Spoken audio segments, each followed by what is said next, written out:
Hi everyone and welcome back to Macaroon. This video is going to be an attempt to create holographic versions of resin, squishies, and chocolate. It uses a very unique method that I'm surprised isn't more hyped in the DIY community. There was a brief trend last year for making holographic chocolate, but I feel there's a lot of potential with other materials as well. When I think of making holographic things, I always assume that you have to apply some kind of foil, glitter, or paint on them. However, I didn't know that it's actually possible to create a rainbow effect just by changing the physical surface of an object. The secret behind all this is diffraction grating film. I ordered this piece from Amazon and has a special texture that disperses white light into rainbow colors. So on this diagram, the bottom part shows a cross-section of the film and you can see it has lots of tiny ridges. When normal light hits them, it gets bounced back a different color wavelength, which of course creates the holographic effect. If we can replicate the surface texture in other objects, then we can theoretically turn any material holographic. I actually tried zooming in as close as I could using my macro lens to see if I could capture the texture, but there wasn't anything.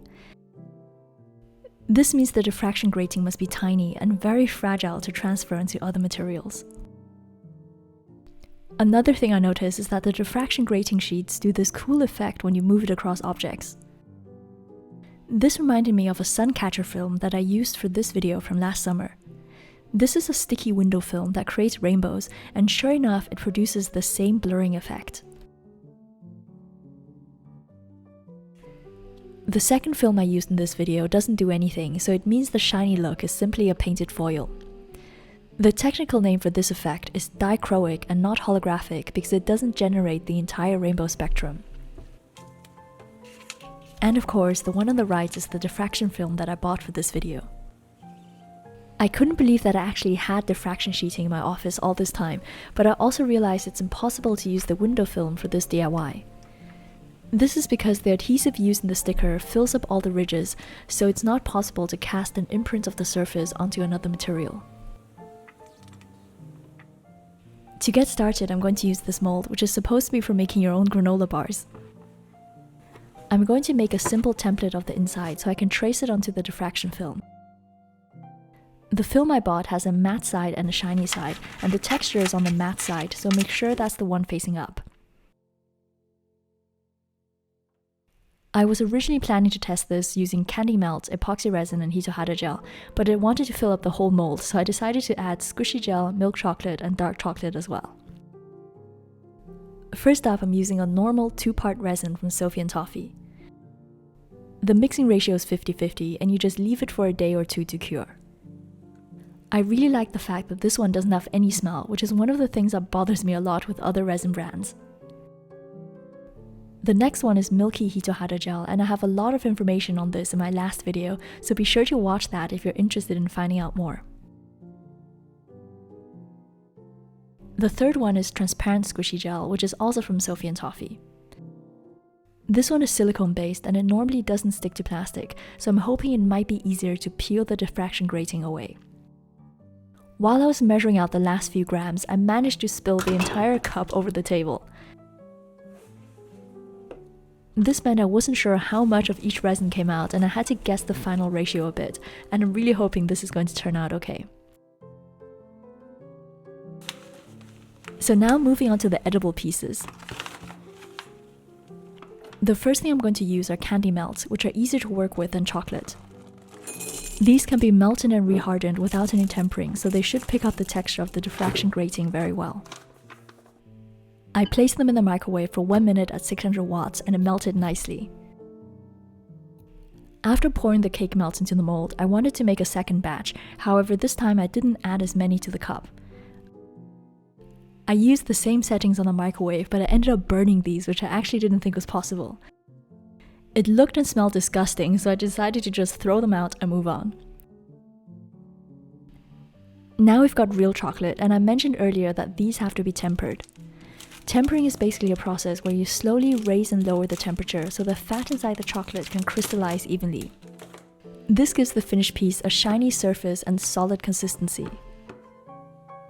This is also vital when trying to transfer a very fragile texture onto the surface of the chocolate. If the chocolate isn't well tempered, then the surface is going to look dull and it also melts easily.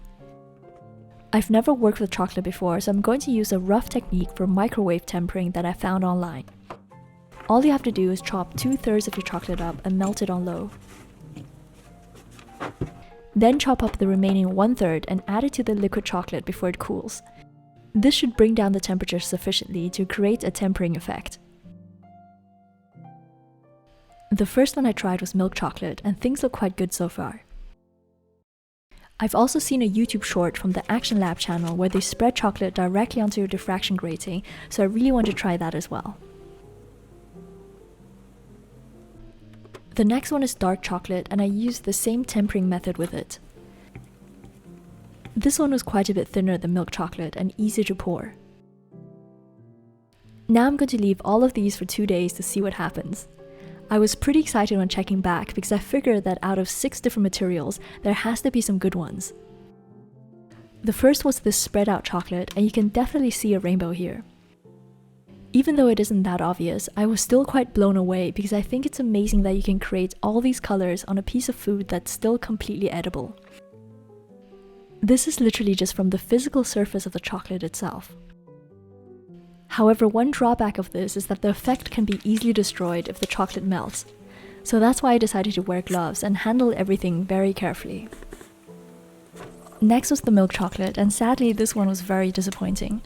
The surface looks completely matte and grainy. I think the tempering process didn't work here, so the chocolate couldn't pick up the diffraction pattern. Moving on to the pieces in the silicone mold. First comes the candy melts, and this was very easy to demold. At first I thought it failed, but I realized it was just the film stuck to the underside. After peeling it off, I can see a faint holographic shine across the surface. I later realized that the bright light I was using while filming was actually hiding the rainbow effect. This clip was filmed using my phone a bit further away, and the colors really pop out. The foil wasn't completely flat, so there are a few areas that didn't get hologrammed, but it still looks very pretty. I didn't have high hopes for the milk chocolate, and as expected, this one didn't work at all. The surface is just flat brown with no trace of diffraction. I also realized the bar bends very easily, which means the tempering process didn't work. Milk chocolate needs a lower temperature than dark chocolate, and I think the microwave technique was just too inaccurate. The dark chocolate bar feels a lot better, even though the foil was also a bit shifted. But the parts where the grating pattern touched the chocolate turned out beautifully. Once again, under the correct lighting, you can see the holographic effect. Now it's time for the 3 non-edible pieces. If you're familiar with epoxy resin, then you probably already know that I made a huge mistake. For some reason, it completely slipped my mind, and I only realized this when I was about to demold the piece. Plastic sticks to resin like crazy, so there is no chance at all that I can peel the foil off. However, by now it's too late anyway, though I have to say this piece looks quite visually soothing. The diffraction film is actually stuck so firmly that I can't find a single edge to peel it. It's completely invisible as well, so you can't even tell there's anything inside the resin. Miraculously, the Milky Hitohata Gel has cured to the perfect texture, which is usually quite difficult to get. However, the diffraction film seems to have disappeared. By pressing the sides, I can tell there's plastic inside here, but it's clearly not on the outer surface. I ended up ripping a hole to find the film stuck in a curved shape inside the squishy. As you can probably tell from these clips, the chances of making holographic squishies is sinking rapidly. I got the film out in one piece, but it's impossible to peel off. The final transparent squishy cured surprisingly well, considering I spilled half of it and had to freestyle the mixing ratio. It also came out in one piece, with the foil on the bottom instead of the middle. But I was disappointed once again because the film was completely stuck. There are a few types of plastic that aren't compatible with squishy gel, and this must be one of them. I tried my best and the squishy started ripping, so there's no possibility of getting a holographic effect here.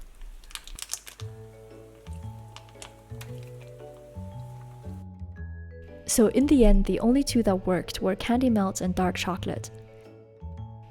These are pretty cool considering they're edible as well, and you can make them in many different colors. I think the failed attempts with the other materials are not really fails because they prove what works and what doesn't.